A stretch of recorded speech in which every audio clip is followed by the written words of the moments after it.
While the potion of infestation might not be a reality in your Minecraft world, don't let that stop you from becoming a master alchemist. Today, we're diving into the fascinating world of Minecraft potions, showing you how to craft some incredibly useful brews like healing, strength, and even night vision, all without that elusive infestation effect. The magic happens at a brewing stand, your essential gateway to potion making. But before we start, make sure you've got one crafted using blaze rods and cobblestone.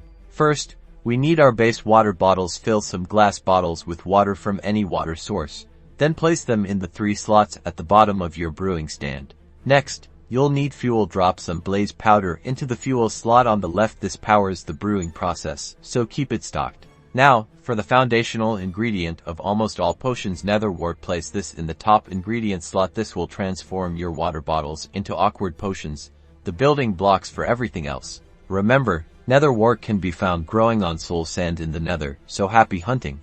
Once you have your awkward potions, it's time to get creative for a potion of fire resistance. For example, add a magma cream for a potion of healing.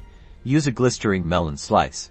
Each ingredient unlocks a different effect. Experiment with different items like blaze powder for strength, ghost hairs for regeneration, or spider eyes for poison to discover their unique properties. So, while we can't brew an infestation, the power to enhance your adventures with potions of strength, healing, and so much more is at your fingertips. Happy brewing!